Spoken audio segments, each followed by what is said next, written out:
The rain poured over the city like the sky itself was trying to wash away decades of blood, lies, and corruption. Neon lights flickered across wet streets while sirens screamed somewhere in the distance. Inside a dark luxury penthouse overlooking the harbor, a man sat alone at a desk covered with ledgers, burner phones, and stacks of cash. That man was Ethan Cole. To the world, Ethan was just a quiet accountant who handled taxes for wealthy businessmen. But behind closed doors, he worked for the most feared mafia syndicate in the country, a criminal empire known only as the Black Circle. And one night, he stole everything. Before we begin this intense story filled with betrayal, danger, secret accounts, and deadly revenge, make sure you subscribe and turn on notifications so you never miss another gripping story like this one. Also, comment below and let us know where you're watching from tonight. Now sit back, because this story is about to change everything. Ethan Cole had spent 12 years inside the world of organized crime without ever holding a gun. He didn't need one. Numbers were his weapon. Every week, millions of dollars flowed through his encrypted systems: drug profits, casino laundering operations, arms deals, offshore accounts, political bribes, and hidden real estate purchases. Ethan knew where every dollar came from and where every dollar disappeared. That knowledge made him more dangerous than the assassins working for the Mafia. The Black Circle was ruled by a ruthless boss named Vincent Moretti, a man whose calm smile terrified even hardened killers. Vincent trusted Ethan completely. That was his first mistake. Ethan sat in his office beneath the underground casino while armed guards patrolled outside the door. Massive monitors displayed account balances from banks across Switzerland, Dubai, Singapore, and the Cayman Islands. One wrong transfer, one wrong password, one wrong decimal, and people died. Ethan had seen it happen before. A former accountant once misplaced $200,000 during a laundering operation. 3 days later, pieces of his body were discovered in a shipping container. Since then, Ethan never made mistakes. But secretly, he had begun planning one. A very expensive mistake. People believed greed drove men to betray the Mafia. But greed wasn't Ethan's reason. It was fear. 3 months earlier, Ethan discovered something hidden inside the organization's private files. Evidence that Vincent planned to eliminate everyone connected to the old money operations, including Ethan. The Mafia boss was preparing for a new era. New soldiers, new systems, new alliances. Loose ends had to disappear. Ethan became paranoid overnight. He stopped sleeping. Every passing car looked suspicious. Every unknown phone number made his pulse race. Every knock on his apartment door sounded like death arriving early. Then came the final confirmation. One evening, Ethan overheard Vincent speaking with his top enforcer, Marco DeLuca. "Once the transfer is complete," Vincent said coldly, "the accountant becomes unnecessary." Marco nodded. "No witnesses." Ethan froze outside the office door. At that moment, he realized something horrifying. He had spent years helping monsters build an empire, and now the empire wanted him buried beneath it. That night, Ethan made a decision. If they planned to kill him, he would rob them first. Stealing from the Mafia wasn't just dangerous. It was suicide, unless the theft could not be traced immediately. Ethan spent weeks studying the syndicate's transaction patterns. Hidden accounts moved money through shell corporations every 48 hours. The system relied on complexity so deep that only Ethan fully understood it. That was the weakness. He built a silent digital maze using fake delays, mirrored transfers, and phantom holdings across multiple countries. Tiny amounts disappeared first. 5,000 here, 10,000 there. Small enough to avoid suspicion. Then larger amounts. Eventually, Ethan created an invisible pipeline leading to an account nobody knew existed. By the end of 6 months, he had secretly stolen $87 million. And nobody noticed. But Ethan knew it wouldn't stay hidden forever. The Black Circle audited every major operation once per year. The audit was 4 days away, so Ethan prepared to vanish. He bought fake passports, burner identities, properties under dead names, a private escape route through the harbor, encrypted hard drives containing blackmail files on politicians, judges, and Mafia allies. If the Mafia came after him, he planned to burn the entire EMP. Ire down. 2 days before his escape, Ethan met Sophia. She worked at a quiet bookstore near the train station. Unlike everyone in Ethan's world, she smiled without wanting something in return.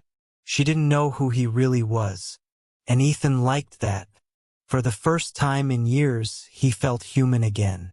They spoke for hours about books, music, and cities they dreamed of visiting. Sophia talked about wanting to leave the country someday and start over somewhere peaceful. Ethan almost laughed at the irony. Starting over. That was exactly what he wanted too. Over the next 2 days, Ethan saw her again and again. Against his better judgment, he became attached. And attachment was dangerous, especially for a man preparing to disappear forever. On the night before his escape, Sophia looked at him carefully and asked, "What are you running from?" Ethan froze, because somehow she already knew he was hiding something. The underground casino buzzed with tension. Senior members of the Black Circle gathered inside a private conference room while accountants prepared the yearly financial review. Ethan sat perfectly still. Sweat rolled slowly down his neck.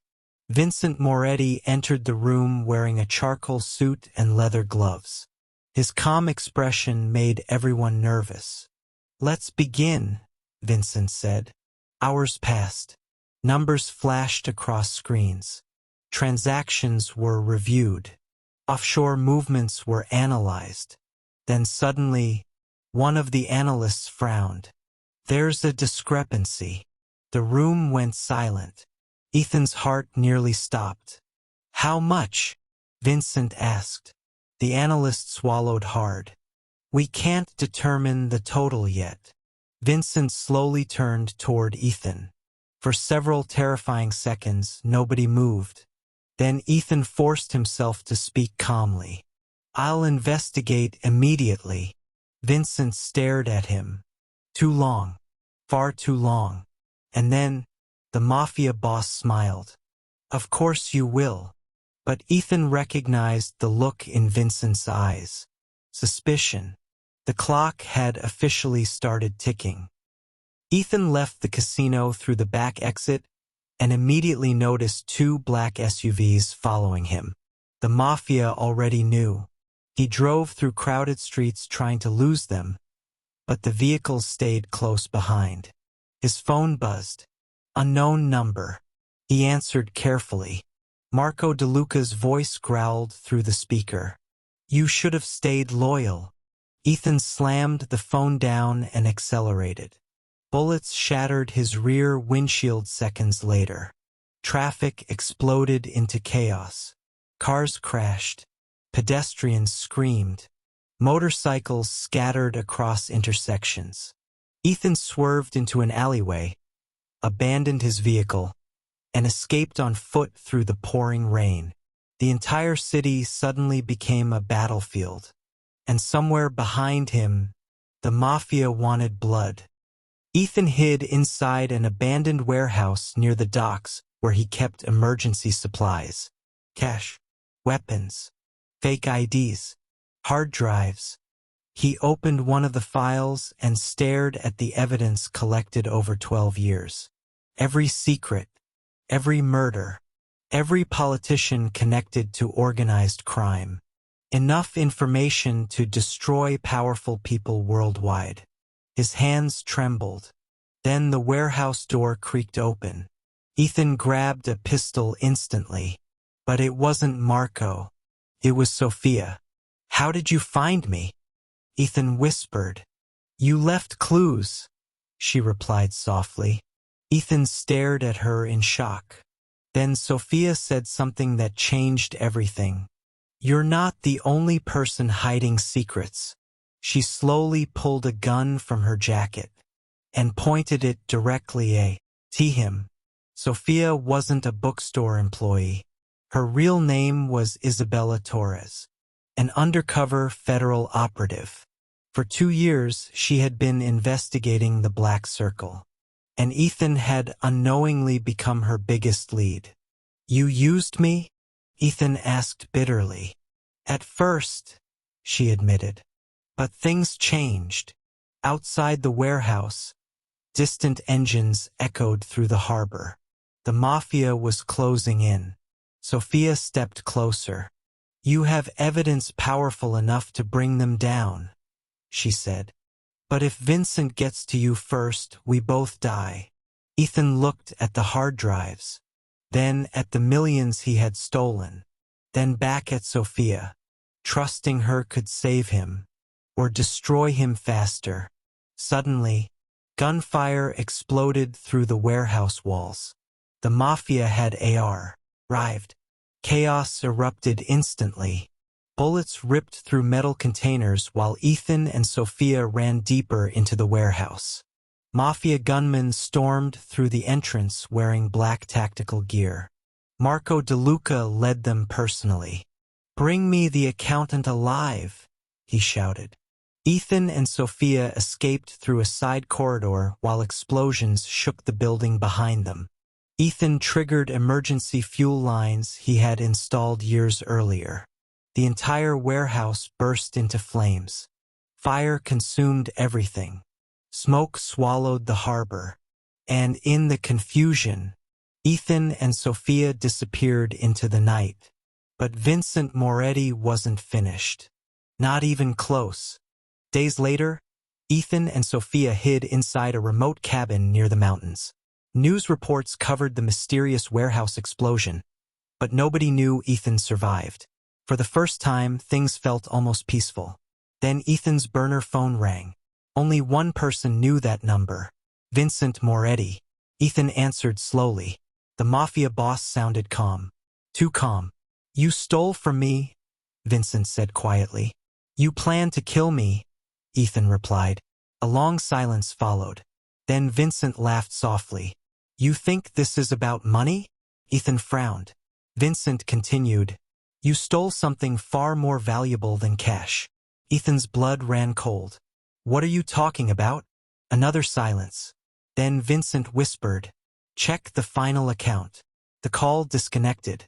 Confused, Ethan opened his laptop and accessed the hidden transfer logs. One transaction appeared that he had never noticed before.